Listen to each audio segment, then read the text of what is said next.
What's good, ladies and gents? Welcome to the MKO Pugilism Boxing channel, where we talk all things boxing. Remember to like, subscribe, hit the bell notification, put down also you get notified of all the latest content as and when we drop it on the channel. So now we're in it. It's fight week. It's Canelo versus Jaime Munguia. So Saul Canelo Alvarez versus Jaime Munguia, and that is going to be taking place this Saturday evening. Or if you're like me in the UK, it's going to be very early hours of the morning, Sunday morning, probably like 5, 6 a.m. or some crazy hour like that, because it's on the West Coast in America, so it's 7 hours behind. But anyway, yeah, let's get into this one. So for me, this is a fight that I'm very much looking forward to.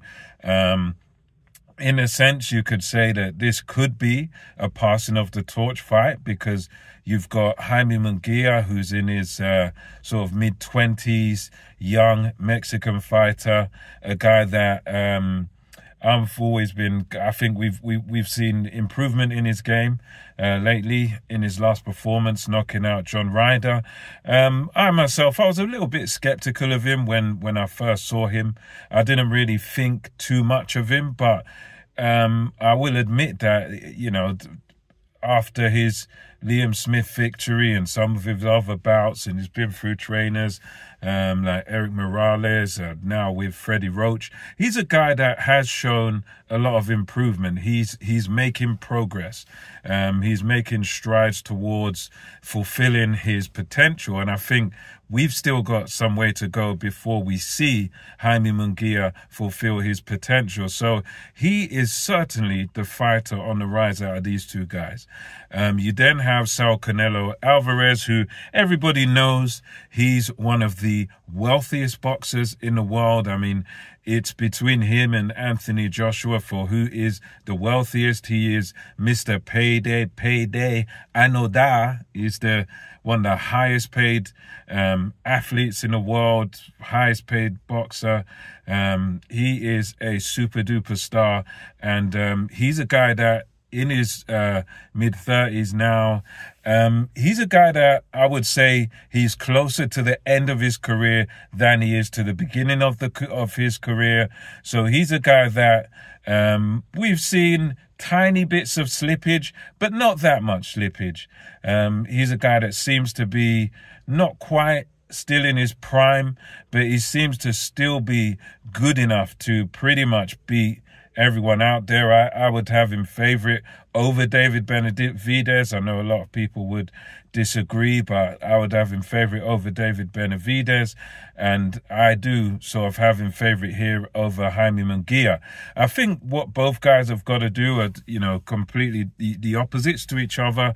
I think for Munguia, he's got to make Canelo uncomfortable in the ring. He's got to set a very, very high pace from the beginning. He's a young fighter. He's very youthful. He's able to throw punches in bunches. And he's got a decent engine. He can do the 12 rounds very well at a clip, at a good pace. And I think in order for him to stand a chance here, to stand a chance of winning his fight, to pull one over on Canelo, he's got to fight at a very hot pace. He's got to, every time that Canelo likes to rest, because Canelo is a very wise old fighter. He likes to sometimes rest. He likes to put his back to the rope sometimes in a match, and let you wail away and let you kind of punch yourself out and stuff like that. But for me, Munguia, he's got to take advantage of those moments. Anytime that Canelo goes walkabout, anytime that Canelo takes a break, Munguia has just got to hit him and got to reel off combinations. Although he's no Dimitri Bivol, certainly not. He doesn't have the same sort of skill level as a Dimitri Bivol. He's not an outside fighter. He's very much an inside fighter.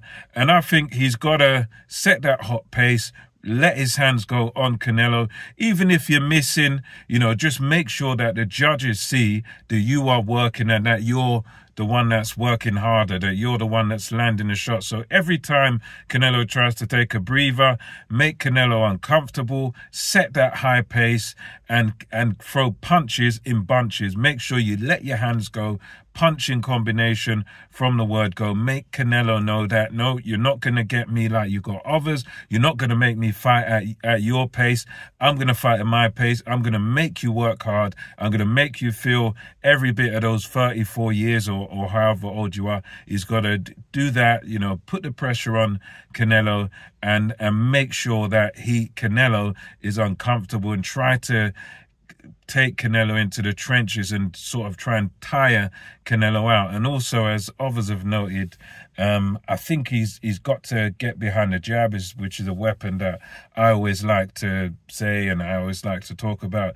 Get behind the jab and, you know, use that jab to come in, so that as much as Canelo, he likes to try and play the counter-puncher, jab your way in, unsettle Canelo on your way in, and then follow up with your combinations and make the fight at your pace, make the fight at a young man's high tempo. That's what I think for him.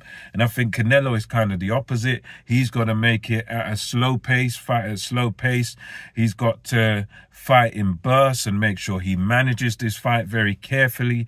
I think Canelo's got to play the counter puncher in this fight. He's not really much of a volume puncher, Canelo, but I think in this one, he can sort of catch Jaime Munguia as he comes in, capitalize on the mistakes Munguia makes, because as much as Munguia, you know, he can fight at a high pace, he is a good fighter, but he is a guy that defensively, he does leave himself open when he comes in. So when he opens up with his shots, when he comes into attack, a lot of the times he leaves himself open. And if you're Canelo, you got to counter him every single time Munguia comes in to try to attack you, to try and stick it on you. You got to make sure that you capitalize on every little mistake that he makes. Make him pay for absolutely everything that he does wrong. And I think if Canelo can do that, can box as the counter puncher, you don't have to sort of keep pace with Jaime Munguia, but what you got to do, sort of make sure that you counter him, you catch him on his way in. So every single time Jaime Munguia comes in to do his damage, you got to get him, you got to catch him and throw those bursts of combinations, so that then the judges can see that you're working. And you know, you don't even have to do it that much, but you just have to make sure as he's coming in, he's paying, he's eating punches as he's coming in to attack you, and make sure that the judges are seeing that. And fight it, if I'm Canelo, I'd want to, you know, slow the pace right down.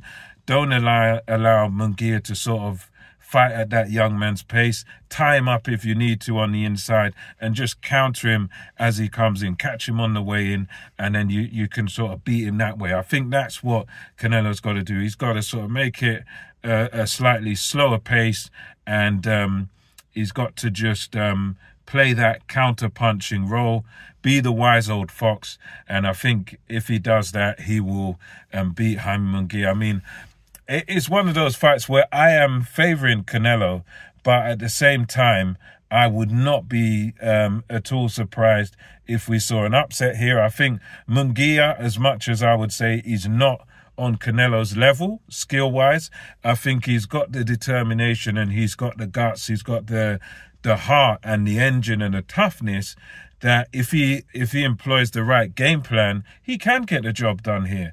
But for me, my pick is for Canelo to win a tight points decision. I think he'll win this one, but it will be probably quite tight on the cards.